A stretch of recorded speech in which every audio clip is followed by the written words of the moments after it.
today we'll be continuing chapter 1 SS. Okay, standard 8. अपन ने ना पिछले लेक्चर में पढ़ा था कि जो पोर्टुगीज का रूल था वो इंडिया में कैसे एंड हुआ, जो पोर्टुगीज का रूल था वो इंडिया में कैसे एंड हुआ।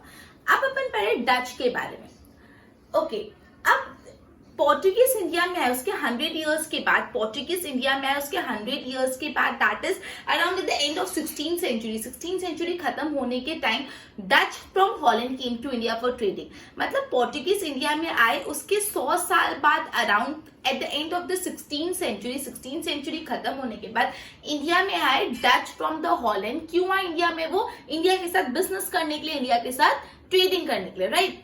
अब जैसे वो इंडिया में सबसे पहले उन्होंने अपने सेंटर्स एस्टैब्लिश किए पुलिकेट एंड मद्रास में। जैसे वो इंडिया में सबसे पहले उन्होंने अपने सेंटर्स जो एस्टैब्लिश किए, अपने फोर्ट जो एस्टैब्लिश किए, वो है मद्रास और पुलिकेट में। फिर उन्होंने अपना एक ट्रेडिंग सेंटर भी एस्टैब्लिश किया था जो उन्होंने आगरा में एस्टैब्लिश किया था। उन्होंने अपना ट्रेडिंग सेंटर एस्टैब्लिश किया था आगरा में। कब उन्होंने आगरा में अपना ट्रेडिंग सेंटर एस्टैब्लिश किया था? 1663 सीई, 1663 सीई में। अब ये इंपॉर्टेंट है कि या फिलअप से पूछ सकते हैं कि Dutch set up the trading centre at Agra in dash which year, तो 1663, या तो पूछ सकते हैं which year the Dutch set up the trading centres इन आगरा। ठीक है, तो बेसिकली डच जो आए थे उन्होंने अपना ट्रेडिंग सेंटर सेटअप किया था आगरा में। जब डच इंडिया में थे उस दौरान ही ब्रिटिशर्स भी इंडिया में आ गए। जब डच इंडिया में थे उसी दौरान ब्रिटिशर्स भी इंडिया में आ गए। अब जो डच थे वो ब्रिटिशर को कम्पीट नहीं कर पाए, ब्रिटिशर के साथ जो कम्पीट नहीं कर पाए, they could not withstand the competition from Britishers, Britishers से वो कम्पीट नहीं कर पाए। एज अ रिजल्ट डच को जाना पड़ा, ब्रिटिशर ज्यादा सुपर पावर इमर्ज हो गए। अब ब्रिटिशर्स के बारे में पढ़ते उससे पहले वापस डच को मैं रिकैपिटुलेट कर रही हूँ। अपन ने ये पढ़ा कि पोर्टुगीज के जाने के 100 साल बाद, पोर्टुगीज के आने के 100 साल बाद, after 100 years of arrival of Portuguese, Dutch from Holland came to India. India में डच आए at the end of 16th century, 16th century खत्म होने के टाइम, राइट। अब जैसे डच फ्रॉम हॉलैंड इंडिया में, सबसे पहले उन्होंने अपने फोर्ट सेटअप किए पुलिकट और मद्रास में, राइट। फिर उन्होंने अपना ट्रेडिंग सेंटर सेटअप किया आगरा में 1663 में। अब मीनवाइल उसी दौरान इंडिया में ब्रिटिशर्स भी आए, तो जो डच थे वो ब्रिटिशर्स का कंपटीशन सर्वाइव नहीं कर पाए, राइट। अब अपन ब्रिटिशर्स के बारे में पढ़े। जब क्वीन एलिजाबेथ इंग्लैंड की क्वीन थी, during the region of queen Elizabeth in England, जब इंग्लैंड में क्वीन एलिजाबेथ क्वीन थी, तब ब्रिटिशर्स ने ईस्ट इंडिया कंपनी सेटअप की इंडिया में। तब ब्रिटिशर्स ने इंडिया में ईस्ट इंडिया कंपनी सेटअप की इन 1600 सीई। इंडिया में उन्होंने ईस्ट इंडिया कंपनी सेटअप की 1600 सीई में। मतलब जब क्वीन एलिजाबेथ का रीजन था, क्वीन एलिजाबेथ का रूलिंग थी, उस दौरान जो ब्रिटिशर्स थे उन्होंने इंडिया में ईस्ट इंडिया कंपनी सेटअप की 1600 सीई, राइट। अब ये जो कंपनी थी ईस्ट इंडिया कंपनी, वो किसकी कंपनी थी? जो ईस्ट इंडिया कंपनी वो किसको बिलोंग करती थी? वो कंपनी थी किसकी? तो ये जो ईस्ट इंडिया कंपनी उस मर्चेंट्स की थी। मर्चेंट्स मतलब जो ट्रेडिंग करते, खरीदते और बेचते, ये उन मर्चेंट की थी who want to increase their wealth by trading with India. ये उन मर्चेंट की थी जिनको अपने पैसे, अपना वेल्थ बढ़ाना था इंडिया के साथ बिजनेस करके, राइट। सबसे पहला जो ब्रिटिश शिप है वो कहाँ पे अराइव हुआ था? आपको पता है सबसे पहला ब्रिटिश शिप, आप सबको पता है सबसे पहला ब्रिटिश शिप सूरत में ही अराइव हुआ था। अपन जहाँ रह रहे ना, सूरत में अराइव हुआ था। सबसे पहला जो ब्रिटिश शिप था वो सूरत में आया था और वो शिप के कैप्टन थे कैप्टन विलियम हॉकिंग। जो सबसे पहला शिप सूरत में अराइव हुआ था उनके कैप्टन थे captain William Hawking. And captain William Hawking was the first Britisher to set up a foot in India, to put a foot in India. India में जो पहला फुट रखा था वो किसने रखा था? Sir William Hawking. अभी जो सर विलियम हॉकिंग वो आते से जो एम्परर थे जहांगीर, उनसे मिले, लेकिन जहांगीर से उन्होंने बातचीत की, लेकिन उनको ट्रेडिंग करने की, बिजनेस करने की परमिशन नहीं मिली, राइट। उसके बाद सर थॉमस रॉय इंडिया में आए और उनको परमिशन मिल गई ट्रेडिंग करने की और उन्होंने अपना ट्रेडिंग सेंटर सेटअप कर लिया सूरत में, राइट। अब इस दौरान थोड़ी टाइम बाद दिल्ली का कंट्रोल शाहजहां के हाथों में आ गया। दिल्ली का जो कंट्रोल है जहांगीर से शाहजहां के हाथों में आ गया। आगे क्या हुआ अपन पढ़ते, बट एक बार पूरी स्टोरी को रिवाइज कर लेते, राइट। ध्यान दो यहाँ पे, अपन ये पढ़े, अपन ने सबसे पहले डच के बारे में पढ़ा। अपन ने डच के बारे में ये पढ़ा कि पोर्टुगीज के आने के 100 साल बाद Dutch from Holland came to India at the end of 18th century, right. वो लोग आए यहाँ पे क्यों आए? For trading with India. उन्होंने सबसे पहले अपने फोर्स एस्टैब्लिश किए पुलिकट और मद्रास में। फिर उन्होंने अपना ट्रेडिंग सेंटर एस्टैब्लिश किया आगरा में 1663 में, राइट। मीनवाइल उसी दौरान कौन आ गए, ब्रिटिशर्स भी आ रहे थे। अब जो डच पीपल थे वो ब्रिटिशर्स के सामने कॉम्पीट नहीं कर पाए। अब ब्रिटिश रूल के बारे में पढ़ रहे, तो जब क्वीन एलिजाबेथ का रीजन था, जब क्वीन एलिजाबेथ रूल करते थे इंग्लैंड में, तब ब्रिटिशर्स ने इंडिया में ईस्ट इंडिया कंपनी फॉर्म की थी 1600 सीई में। ये भी इंपॉर्टेंट है कि कब ईस्ट इंडिया कंपनी फॉर्म हुई थी, तो East India company during the region of queen Elizabeth of England form हुई थी इन द ईयर 1600 सी। अब ये बात है नेक्स्ट की कंपनी थी किसकी, तो this company belong to merchants who want to increase their wealth by trading with India. ये जो कंपनी थी वो उन मर्चेंट की थी, उन बिजनेसमैन की थी, उन ट्रेडर की थी जिनको अपने पैसे, अपना वेल्थ इंक्रीज करना था by trading with India, right. सबसे जो पहली शिप थी दैट अराइव्ड इन इंडिया वो एट सूरत। सबसे पहली शिप कहाँ पे इंडिया में अराइव हुई थी, सूरत में अराइव हुई थी, और उन शिप के जो कैप्टन थे वो sir William Hawking. Then Sir William Hawking, Captain William Hawking, he was the first Britisher to put a foot in India. India में कदम रखने वाले पहले ब्रिटिशर्स थे। अब कैप्टन विलियम हॉकिंग ने बातचीत की अपने मुगल एम्परर जो थे जहांगीर, लेकिन उनको परमिशन नहीं मिल पाई। उसके बाद सर थॉमस रॉय इंडिया में आए और उन्होंने फाइनली परमिशन ली और सूरत में ट्रेडिंग सेंटर सेटअप किया। इस दौरान थोड़े टाइम बाद जहांगीर के बदले थ्रोन पे दिल्ली में आ गए शाहजहां। आगे क्या हुआ अपन समझते, एक बार बोर्ड पे ध्यान।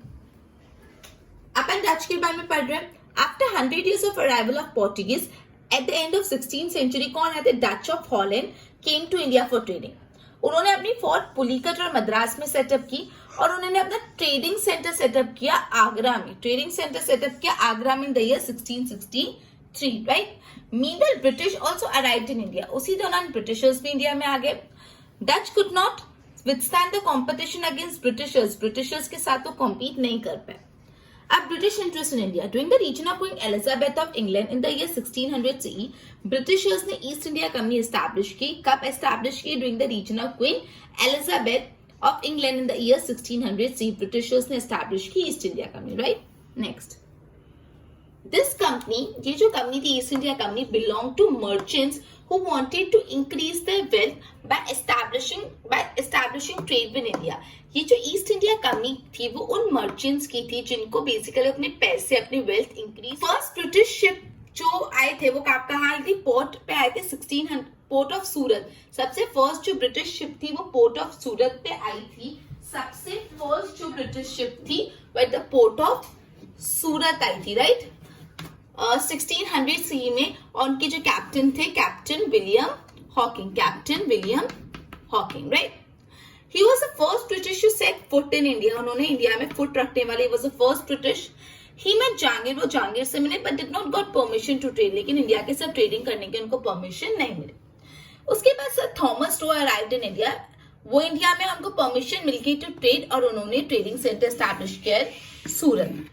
Leader Delhi went in the hands of Shahjahan. बाद में क्या हुआ, दिल्ली किनके हाथ में चले गए, शाहजहां। उसके बाद की स्टोरी अपन आगे कंटिन्यू करते, एक बार इसके नोट्स बना लो।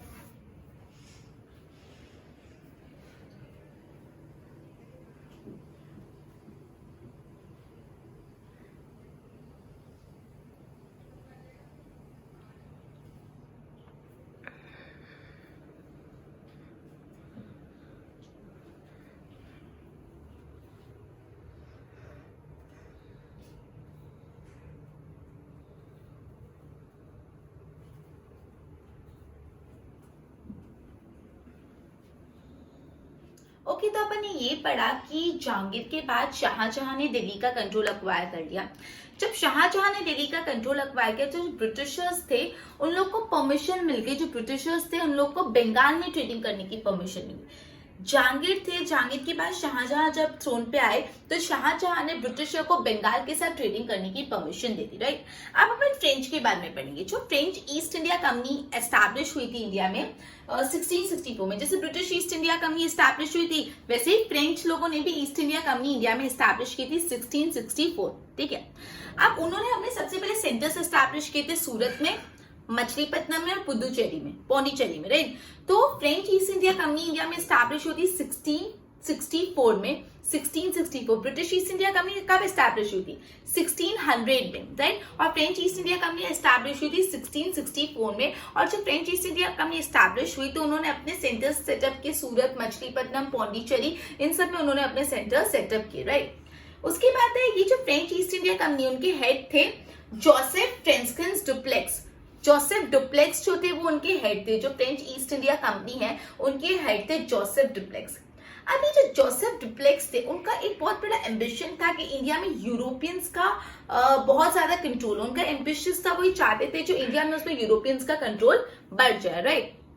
अब इस टाइम पे ना जो ब्रिटिशर्स थे और जो फ्रेंच थे उन लोगों के बीच में कांस्टेंट लड़ाई होती थी कि इंडिया में कौन अपना ट्रेडिंग और अपना रूल जमाएगा।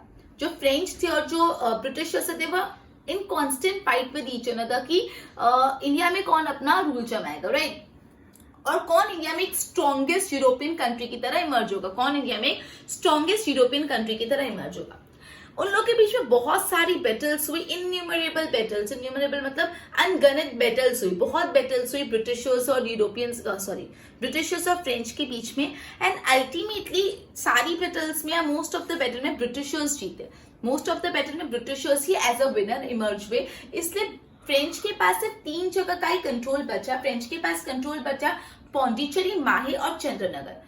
फ्रेंच के पास सिर्फ 3 जगह का ही कंट्रोल बचा, दैट वाज पौंडीचेरी, माहे एंड चंद्रनगर, राइट। मैं वापस एक बार रिकैप ले रही हूँ। अपन फ्रेंच की बात करें, इंडिया में French East India company setup हुई थी 1664 में, राइट। अब जब इंडिया में French East India company setup हुई तो उन्होंने अपने ट्रेडिंग सेंटर्स एस्टैब्लिश किए सूरत में, मछलीपट्टनम में और पौंडीचेरी में, राइट।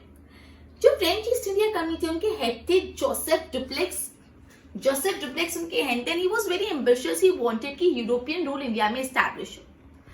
तो जो ब्रिटिशर्स थे और जो फ्रेंच थे वो constantly in conflict with each other. उन लोगों के बीच में हमेशा लड़ाई होती थी कि ब्रिटिशर्स और फ्रेंच में से कौन इंडिया में सुपर पावर या स्ट्रॉन्गेस्ट यूरोपियन कंट्री की तरह इमर्ज होगा, कौन इंडिया में एक स्ट्रॉन्गेस्ट यूरोपियन कंपनी की तरह इमर्ज होगा इंडिया में। उसके लिए लड़ाई चलती रहती थी ब्रिटिशर्स और फ्रेंच में। एंड अल्टीमेटली इनन्यूमरेबल बैटल्स, बहुत सारे लड़ाई झगड़े, और ultimately who won, who emerged as a winner? Britishers emerged as a winner. अब ब्रिटिशर्स विनर हो गए, इसलिए फ्रेंच के पास सिर्फ 3 ही ट्रेडिंग सेंटर है, चंद्रनगर, माहे और पौंडीचेरी। चंद्रनगर, माहे और पौंडीचेरी ही फ्रेंच के पास बचे। समझा? अब अपन पढ़ रहे हैं ब्रिटिश ट्रेड इन बंगाल। मैंने आपको बताया कि जहांगीर के बाद जब शाहजहां मुगल एम्परर बने तो बंगाल के साथ ट्रेडिंग करने की परमिशन मिल गई, राइट। बंगाल के साथ ट्रेडिंग करने की परमिशन मिल गई। तो ये जो ब्रिटिशर्स थे उन्होंने ट्रेडिंग करना स्टार्ट किया बैंक ऑफ रिवर हुगली पे। हुगली जो रिवर है उसके बैंक पे स्टार्ट किया ट्रेडिंग करना 1651 में। 1651 में बैंक ऑफ रिवर हुगली के यहाँ पे उन्होंने ट्रेडिंग करना स्टार्ट किया, राइट। वहां पे फोर्ट को गैरिसन किया, for the protection of factory forts बना दी, जिससे उनकी फैक्ट्रीज, जो ट्रेडिंग फैक्ट्रीज होती है, जो गुड्स बनाते हैं, वो प्रोटेक्टेड रहे। आगे क्या हुआ अपन आगे डिटेल में पढ़ते, एक बार इसको क्विक रिकैप करा रही हूँ। फ्रेंच के बारे में अपन पढ़ रहे थे। फ्रेंच ने French East India company establish की 1664 सीई में। फ्रेंच ने अपने ट्रेडिंग सेंटर स्टैब्लिश किए सूरत, पुडुचेरी और मछलीपट्टनम में, राइट। अब जो फ्रेंच ईस्ट इंडिया कंपनी थे उनके हेड से Joseph Dupleix, and he was very ambitious, he wanted to set up a European rule in India. वो चाहते थे इंडिया में यूरोपियंस का रूल। तो ब्रिटिशर्स और French in constant conflict with each other, वो एक दूसरे से लड़ते रहते थे। इनन्यूमरेबल बैटल्स वर फॉट, बहुत बैटल लड़ी, and ultimately who emerges a winner? Britishers emerges a winner. और फ्रेंच ने सिर्फ 3 जगह का जो कंट्रोल है वो रिटेन किया, वो थे माहे, चंद्रनगर और पौंडीचेरी, राइट। फिर अब मैंने पढ़ा ब्रिटिशर्स ने बंगाल में ट्रेड कैसे सेटअप किया, तो उन्होंने बैंक ऑफ रिवर हुगली पे अपना ट्रेडिंग सेंटर एस्टैब्लिश किया, ट्रेडिंग करना एस्टैब्लिश किया 1651 में, राइट। आगे क्या विल बी स्टार्टिंग फर्दर, पहले एक बार बोर्ड पे ध्यान। French established French East India Company उन्होंने एस्टैब्लिश की in the year 1664। They establish factories in Surat, Machilipatnam and Puducherry. उन्होंने फैक्ट्रीज एस्टैब्लिश की सूरत, मछलीपट्टनम एंड पौंडीचेरी में। Head of the French East India company के हेड कौन थे? Joseph Dupleix. जो जोसेफ डुप्लेक्स थे वो फ्रेंच ईस्ट इंडिया कंपनी के हेड थे, who had desired to expand European rule in India. और वो चाहते थे इंडिया में यूरोपियंस का रूल बढ़ जाए, right. Thus French and British stood in competition against each other. French और British हमेशा एक दूसरे से competition में थे to become the strongest European company. कौन strongest European company होगा? Innumerable battles led and British emerged as a winner. Britishers winners बने। French retained their control over trading center. French के पास किसका कंट्रोल रखा? सिर्फ पौंडीचेरी, माहे और चंद्रनगर। ये इंपॉर्टेंट है। फ्रेंच का सिर्फ किस पे कंट्रोल रखा? पौंडीचेरी, माहे और Chandannagar. British trade in Bengal, British started trading on the bank of river Hooghly पे उन्होंने चालू किया, on the bank of river Hooghly पे उन्होंने चालू किया 1651 सीई में। फोर्ट्स गैरिसन हुए for the protection of the factory. आगे क्या विल बी स्टार्टिंग लेटर, एक बार इसके नोट्स बना लो।